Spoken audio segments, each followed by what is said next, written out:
here to talk to you about Instagram and why you should be using it as a small business.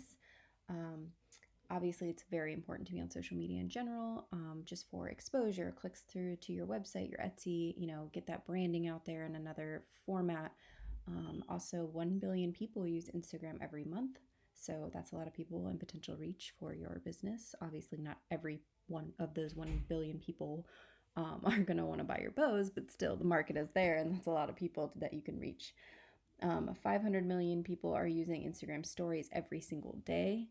So that's another avenue of Instagram that you really need to be utilizing. Instagram's potential advertising reach is 849.3 million users. Again, you are reaching a great audience on Instagram just by being visible and making your posts. Um, both I'm going to talk about Pinterest and Facebook in another segment, but both Instagram and Pinterest are very visual marketing platforms, which is really good for our industry because obviously, you guys are very crafty and you're making bows and your moccasins and whatever else you're making, and like people want to see that. It's a very visual um, segment that you work in, so these platforms are really good and beneficial for your market and your product because you get to show off that visual aspect of it. So as you can see, these bows translate really well onto Instagram's boards. So where do you start? For Instagram, obviously you need to create an account. If you haven't already, you need to decide what your handle will be, probably your business name, which hopefully you already have and have decided on. Um, if you run into the issue where you have a business name and the Instagram handle is already taken by somebody else, but you don't want to change your business name or anything like that, you can find, creative ways to make it still your name, but not stealing, and you can't steal the other person's handle because they've already claimed it. So you can still like add underscores in between your letters if you need to, or add it at the end. That way you can still keep your business name if you wish, if you run into that unfortunate circumstance. Hopefully you don't, but if you do, there's other ways to work around it. Once you've created your account and secured your name, you want to connect it to your Facebook page if you already have one. If you don't already have a Facebook page, you definitely want to make one so that you can, have that cross promotion. And then you want to build out your profile so that you have like your name, maybe a little tagline like we kind of have here. We have our order contact information here, and then obviously we have the link to our website. You could add the link to your Etsy if that's where you're starting out, or maybe your Facebook group. Information like that is really good to put here. You just go to your edit profile. If you want to make changes, add it in here, save it, and it'll be right here for people to see easily. You can also add what they call a link tree, or there's other apps that are similar to Linktree. It creates a general link, and then when people click on it, it will open multiple options. So if you have a website and an Etsy and your Facebook page and Pinterest or something, and you want to link to multiple things from your bio link, you can add something like a Linktree or some other various app that will allow people to choose different options to click through to. Once you've built it out, you need to kind of figure out what you want your look to be. Instagram's unique in that it has, you kind of all of your posts in one place like this, so you have a very visual grid, versus Facebook where it's kind of just you see the one post at a time, or Twitter where things kind of get moved down quickly. Instagram has what we call grid. Because of the grid, it's very important to kind of find a consistent and like purposeful visual look to your grid. The reason for that is that you want people to feel like you have a what I call a vibe, to your grid. You want it to either match your brand or match you as a person. What I mean by that is you want to pick maybe a color scheme. So like, you can tell that we kind of pick like bright colors, pinks, purples, kind of our brand colors, yellows. We try to stick to those main colors. I mean, obviously we're a little fast and loose with it, but we try to stick to like our brand colors, that, that teal, that pink. the yellows, the colors from our logo, um, to just kind of give that consistent feel of like when you look at our grid, you know that this is Liz K Supply Co. Another thing that is important as far as picking your vibe, other than colors, which I usually recommend to pick anywhere from 3 to 5 colors. You know, you don't want to be having the whole rainbow because then you don't have that consistent look. But also pick a theme for your feel. So like as you can tell, ours is kind of like bright and punchy and cheery. For yours, you might want something that's a little bit more simple and elegant, or soft and and cheerful, or dark and edgy if you're a little bit more of an edgy feeling to your business. Whatever fits you as a brand and you as a person, you want that to come through in your Instagram business pictures, and you want it to just be like really consistent.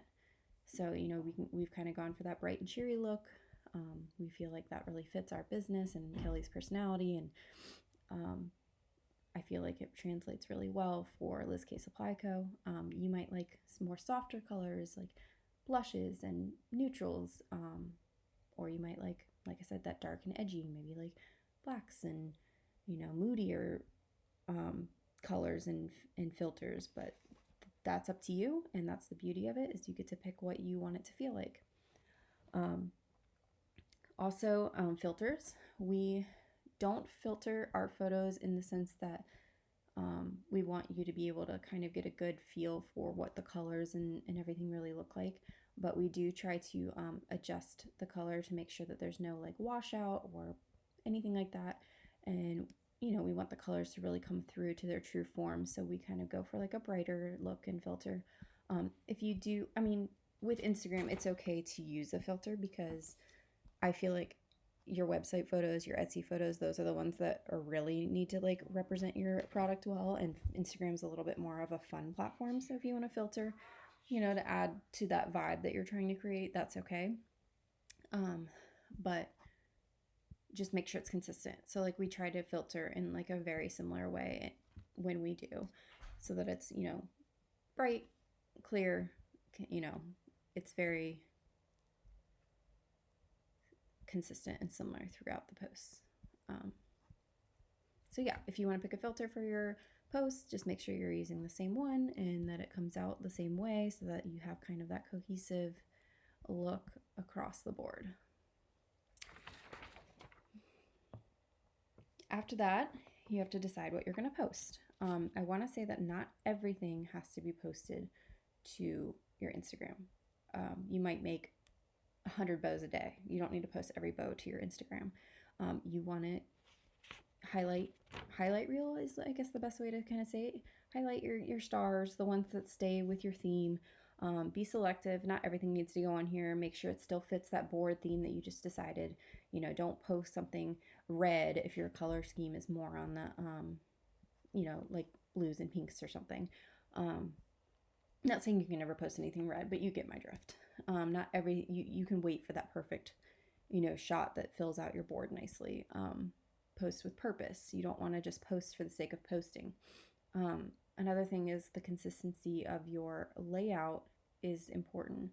You don't want to have the exact same shot every single day. Like, it'll get really boring if everyone's just seeing, a flat lay every single day and it's like the same exact like style. So as you can see, as you're scrolling through our feed, like sometimes we have a hand and we have the grass background, or maybe we have this background, or we just did a flat lay this time, or we have the rolls, kind of showing, or like this one's like, her daughter Lizzie's head. We just kind of try to like, throw in a little bit of variety, because, variety is the spice of life. So you don't want it to be too chaotic where there's just a bunch of different crazy posts every single day, but you want it to be like rotate between a few different like styles. So like, maybe you do a hand picture, then maybe you do a flat lay, and then maybe you want to do like a different background. So you do, the rattan that we have here, and then we have the grass one day. So kind of just try and change it up, but pick like 3 to 5 shot styles that you can like vacillate between. That way you're not like all over the place, but you're also not posting the same thing every single time. That is a really good tip as far as like keeping the interest, but also consistency. Also, another thing is hashtags. We always, wonder how to use hashtags to the best of our ability. I tend to keep like a note in my phone of a bunch of hashtags so I can just copy and paste into my post. And if I need to add like specific things, so like I might have craft supplies, bow supply shop, and bow supplies, like these bottom ones right here might be on every single post. And then since I posted felt, I added these custom felt ones for that particular one. So I can copy and paste the ones that I want almost every single time. But then if I want felt or Christmas or something, then I can add those hashtags in as I need. That's just kind of like how I make it a little bit easier, because who wants to type in a bunch of hashtags over and over again every time they post? So that kind of like takes a little bit of the work out of it, is if you have like your core set of hashtags that you like to use and be recognized on, um, copy and paste them from a note in your phone or email or something, and then just add any custom ones for that particular post as you need when you post. That kind of takes a little bit of the extra work out of it for you. And Instagram stories. So stories are a really great feature. It's a great way to add things to your brand that you may not necessarily want to add to your grid, but you still want to share. So like maybe you did make 100 bows that day and you really think that you want to share 80 of them. Obviously you're not going to post 80 to your grid, but you can post 80 to your story and people can just scroll through them as they want. And that's the really great thing about stories, is that they're just kind of like organic and like easily consumable, so you don't have to really stress about how many you put to your story. Obviously maybe you don't want to put 80, but that's just an extreme example. But that allows people to really kind of see a lot more of your work without it filling up and clogging up the feed as much. You can also create story highlights, which I think is a great way. Like we've used it to highlight fan photos. So like some of you have shared photos with us, and so we tag you and we add it to our fan photo highlight story, and it's really cool. Like people can always view what you guys have done with our material, which we love, and I'm sure you love seeing for ideas as well too. If you have customers who've bought your bows and they share pictures of their cuties wearing them, you can add that to your stories, just like further promote your product when it's actually in action. That's kind of cool. So you're seeing some of our some of you guys, our fans, that are sharing their products with us, and that's really neat and a good way to utilize both the stories and the highlights. The highlights stick around so people can see them at any time, whereas the stories kind of disappear after a day. So to do that, you would just upload a story as normal. Oh, I don't have a story right now, but you would upload a story as normal, and then at the bottom there's like a heart that you can click to add to your highlights, and then you can select which highlight you want to use. And then this is our Lizzie Loot Box highlight. Again, we have a little cover photo, and then it cycles through all of our past Lizzie Loot Boxes, which is a good use of this highlight feature as well, so that people who maybe are buying the box for this month or next month, they can kind of see what we've done in the past, what's included, and how awesome they are. And that's a really good use of Instagram stories and highlights as well. So I'm sure that there's more that I could go on about, and then this is not exhaustive for Instagram by any means, but this is a good place to start for your small business. Get you on on the ground and running. I'm going to create like a little handout for you guys that have some of those tips about creating your board and your grid and consistency. And I can send that out to people after the camp is over. So if you're interested in that, definitely let us know. But I hope this was helpful, and I hope that you are excited about doing Instagram for your business. Thank you so much for listening. Have fun at camp.